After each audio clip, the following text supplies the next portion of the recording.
Hi, I'm Mark. This is my January review for Aquarius Sun sign and Aquarius rising. We have a very busy month this month. By the end of the month there'll be 4 planets in your sign of Aquarius. The first is a day when Mercury makes an aspect to Neptune. So your unconscious will be activated, but in a very creative, imaginative way. You'll be able to get in touch with the spiritual side of things. And also there may be ideas come through about your finances in the future, because Neptune's in your second house of finances. Then on the 4th, Mercury conjuncts Pluto. This again is in your 12th house. So the unconscious mind will be very active. So you need to be in touch with it now. So it will tell you things, it will show you things that you'll need to change. It will also give you insights into other people and how they behave. On the 7th, Jupiter is in your 1st house, makes an aspect to Chiron in the 3rd house of the mind. So this is a good time because it's 10 days this aspect lasts, and these are both related to teaching, both these planets. So now's the time you can learn things. You can learn things that will make your life better, that will improve your world.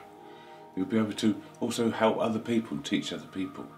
On the 8th there's an aspect between the Sun and Neptune, which means you may be able to help other people with their objectives or sort out their finances for them and get them back on track.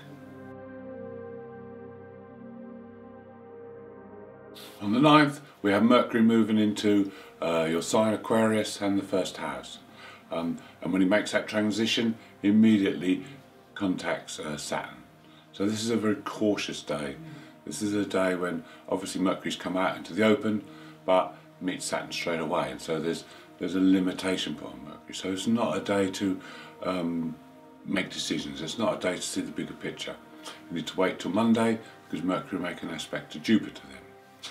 So today it's best just to do detailed work, do things that you can get done and out of the way, because on Monday the 11th Jupiter is aspected by Mercury, and this is a much more optimistic day. This is a day when you can see the bigger picture. You can plan ahead. This is good for business. This is good for getting things out into the open that maybe you've been thinking about for some time while Mercury is in the 12th house. It's a good time now to forge those opportunities and make something of them.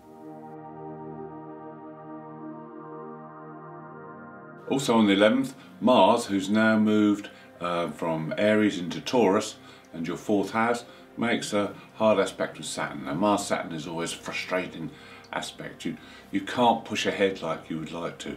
And Mars being in Taurus has now taken on that bullish approach. So you may want to push forward regardless, but this is not a good idea. It's best to sit back because you've got 5 days where there could be frustrations and hold-ups, and it'll be difficult. So either you need to find another way. Don't bang your head against the wall. Find another way around these blockages and problems, or you need to just hang back and wait till this aspect has passed and then push forward with Mars. On the 12th we have 3 square aspects. Now these are not major squares, so these are ones which you can turn to your advantage. The first one is between Mercury and Uranus, so you can expect disruptions, especially around the home because Uranus is in the home area. Also, it's delays on things. You know, you need to be careful as well because your concentration won't be the same. Your mind's going to be very active, which is good because you can come up with some great ideas.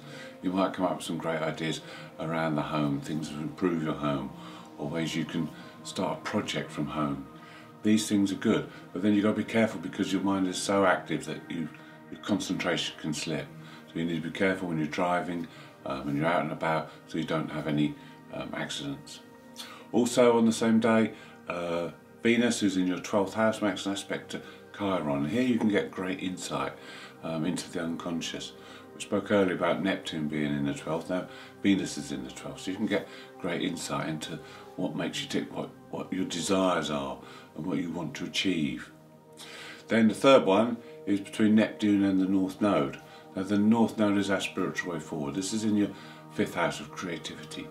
So Neptune will now dissolve things so that you'll be able to see clearer. It'll take things away from you. It may feel like things are slipping away from you, but this is so you'll be able to see clearer and you'll be able to guide yourself on the path forward. On the 13th there's a new moon. This new moon is in Capricorn in your 12th house. So there's great sensitivity with this new moon.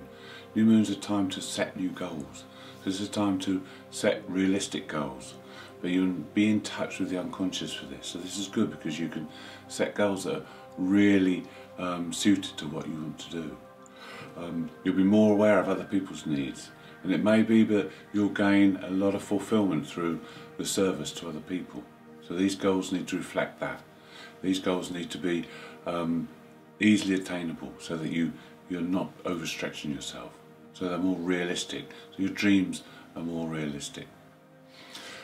The other thing with this new moon is that it conjuncts Pluto, so there's a great intensity about this. There's an intensity of feeling that's coming through. Anything you do today, you'll need to put your whole self into, and you will get great results. The only thing you may come up against is someone who's trying to get power over you, because Pluto is about power. They may think they know what's best for you, but this isn't the case. Only you know what's best for you. You may also find something today that needs fixing, that needs mending before you can move forward. On the 14th and the 19th there are two aspects to Uranus. The first on the 14th is from Jupiter, and this can be quite unpredictable, hard to say what's going to happen. With Jupiter in your first house, there could be a great opportunity for you to grow now. There could be a bolt out of the blue. It suddenly changes your path, and this could be good.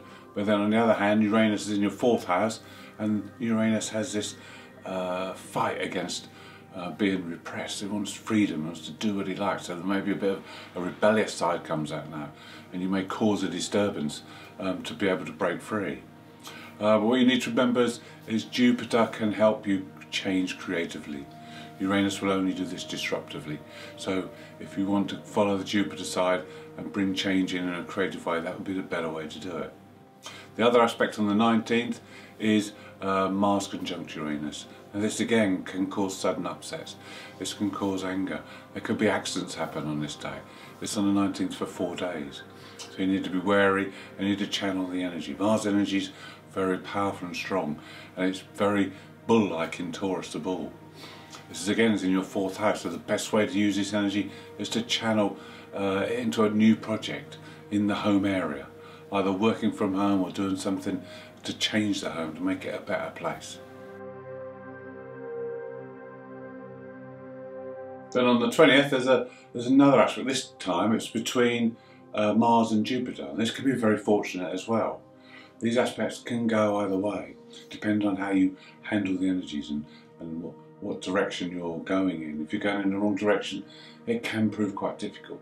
If you're heading in the right direction, it can give you great impetus. This aspect can feel like you've got the Midas touch, and that everything you touch has turned to gold.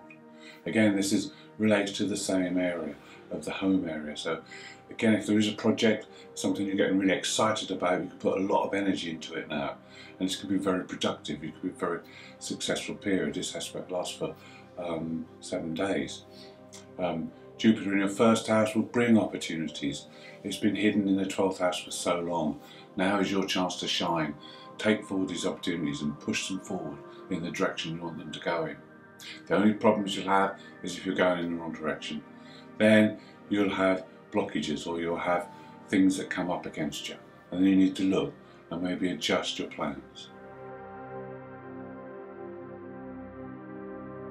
On the 20th, the Sun moves into Aquarius, your sign, and into the 1st house, and spends the next month there. So this is a good time when you have a lot of positive solar energy. On the 23rd, the Sun makes an aspect to Saturn, so this is a good time to get all your duties and responsibilities out of the way.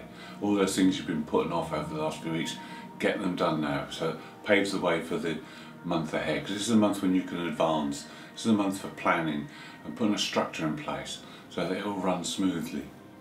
Venus is also active on that day and makes an aspect to Neptune, so this is a day when you can manifest your desires and really fix in your mind what it is you want and concentrate on that. Then on the 24th, it's a good day for getting in touch with like-minded people. People who share the same views, same experience as you, and you can chat to them, and this will make you feel much better. On the 26th, the Sun makes a square aspect to Uranus, so this is another challenging day. Now if you have delays or hold-ups, or if there's conflict today, or if there's an accident, then you're working against the energy and you're in conflict with the energy. If it all runs smoothly, you're going in the right direction, you're doing the right things. We need to tune into the energy. This sort of energy is good to experiment. This is a very restless energy because Uranus is in your home area and you maybe want to break free again. There's a lot of this month for you. So maybe this time you need to just do something different. This sort of energy could bring forth excitement and new things, but you need to go with it. You need to let your restless spirit come out and play and satisfy its desires for a while. And then you can get back to normal when this aspect has passed. On the 28th we have a full moon. This is no ordinary full moon for you because it's across your ascendant descendant. The moon is in Leo in your 7th house, conjunct the descendant. The sun is in Aquarius in the 1st house, conjunct the ascendant. It's also conjunct Jupiter. So there's a lot going on here. There's a lot of opportunity here with Jupiter. There's a good way to expand. The full moon is also about reaping the benefits of past actions. So if you've put in work in your relationships in the past, you'll now reap those benefits. You'll be able to really bond with people. If you've made good connections, now those relationships can grow and you can foster great ones. You've also got Saturn in as well in your 1st house, very close to the full moon. So there's responsibilities here. Saturn makes an aspect to Chiron on the same day. So there's a responsibility to others. And this is where this all comes in. Your success and your growth will depend on your success of how you deal with other people. Also on that day we have another difficult aspect. The Mars and the black moon come together in the 4th house of the home. So there may be something in or around the home that's just got a little bit too much for you. Something that you've just fed up with. Don't react too quickly though, because on the 30th the sun will square these two bodies and shine a light on the problem, and you'll be able to see the truth of the matter. You'll then be able to see what needs to be done, what needs to be altered or changed so that you can move forward with it. Thank you for watching. I hope you've enjoyed the video. If you'd like to see more, please subscribe. If you'd like to leave me a comment, I'd love to hear from you.